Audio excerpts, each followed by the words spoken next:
بسم اللہ الرحمن الرحیم۔ السلام علیکم ورحمۃ اللہ تعالی وبرکاتہ۔ بیرون ملک رہنے والے اوورسیز پاکستانی اپنا صدقہ فطر کس طرح ادا کریں اور کس رقم میں ادا کریں، اور وہ اپنا صدقہ فطر کن کن کی طرف سے ادا کر سکتے ہیں، یہ تمام تر تفصیلات آج کی اس ویڈیو میں۔ اس سے پہلے اگر آپ ہمارے چینل پر نئے ہیں تو چینل کو سبسکرائب کر لیں اور ساتھ ہی بیل آئیکن کے بٹن کو بھی پریس کر لیں۔ اس کا فائدہ یہ ہوگا کہ آنے والی لیٹسٹ اسلامک ویڈیوز اور آپ کے مسائل کا حل آسانی کے ساتھ آپ تک پہنچ سکے گا۔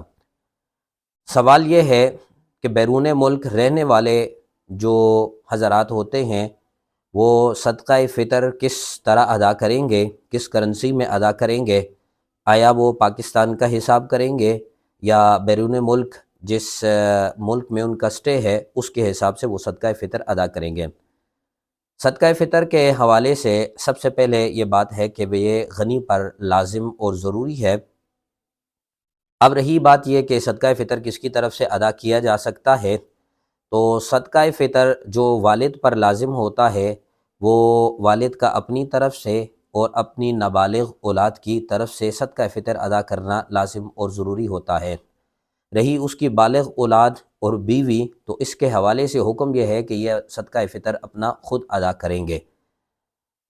لیکن اکثر اوقات ایسا ہوتا ہے کہ جو اوورسیز پاکستانی ہوتے ہیں انہیں ہمیشہ کنفیوژن رہتی ہے، پریشانی رہتی ہے کہ صدقہ فطر ہم پاکستان کی کرنسی کے اعتبار سے ادا کریں گے یا صدقہ فطر ہم جس کنٹری میں موجود ہیں اس کے حوالے سے ہم ادا کریں گے۔ یہ اکثر اوقات ان کو پریشانی اور مسائل رہتے ہیں۔ آج یہاں آپ کو وضاحت کی جا رہی ہے کہ صدقہ فطر انہوں نے کس طرح ادا کرنا ہے۔ دیکھیں، صدقہ فطر کے حوالے سے حکم یہ ہے کہ انسان نے جہاں جس ملک جس کنٹری میں عید الفطر کرنی ہوتی ہے اسی کنٹری کی کرنسی کے اعتبار سے صدقہ فطر ادا کرنا اس بندے کے لیے لازم اور ضروری ہوتا ہے۔ مثال کے طور پر ایک بندہ یو کے میں ہے، یو ایس اے میں ہے، بیلجیم میں ہے یا آسٹریلیا میں ہے، آسٹریا میں ہے، کسی بھی کنٹری میں ہے، تو عید الفطر اگر اس نے وہاں کرنی ہے تو وہ اس کرنسی، اس ملک کی کرنسی کے اعتبار سے صدقہ فطر ادا کرے گا۔ ادا کرنے کی بہت ساری صورتیں ہو سکتی ہیں، اس پہ بھی انشاءاللہ بات کی جائے گی۔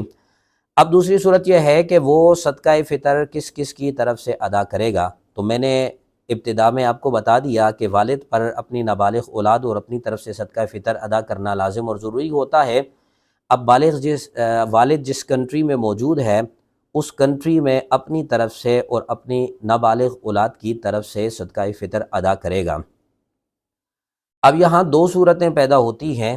ایک یہ ہے کہ جو مثال کے طور پر ایک والد ہے، اس کی ایک بیوی ہے اور ساتھ اس کے 4 بچے ہیں۔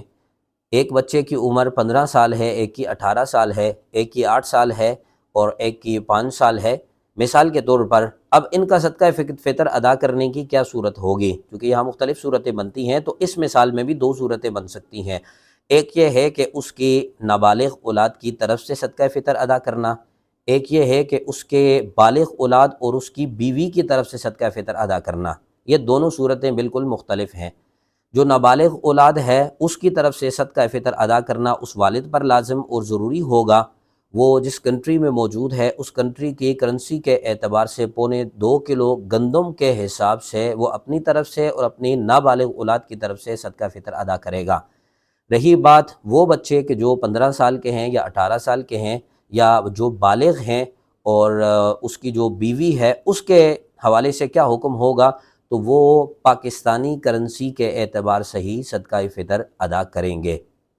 اب اکثر اوقات ایسا ہوتا ہے کہ صدقہ فطر گھر کا ایک سربراہ ادا کر دیتا ہے جو سب کی طرف سے ادا سمجھا جاتا ہے، تو اس صورت میں بھی حکم یہی ہوگا کہ جو بیرون ملک مقیم بندہ ہے جس کی اولاد پاکستان میں موجود ہے، بیوی بچے بھی پاکستان میں موجود ہیں، تو وہ اپنی طرف سے اور اپنی نابالغ اولاد کی طرف سے تو اسی کرنسی کے مطابق صدقہ فطر ادا کرے گا۔ لیکن جو پاکستان میں مقیم ان کے بالغ بچے ہیں یا اس کی بیوی ہے، بیوی کا جو صدقہ فطر ہے وہ شوہر پر لازم اور ضروری نہیں ہوتا ہے، اسی طرح جو بالغ اولاد ہے اس کا بھی لازم اور ضروری نہیں ہوتا ہے، لیکن اگر وہ ادا کرنا چاہتا ہے تو وہ پاکستانی کرنسی کے اعتبار سے ہی ادا کرے گا۔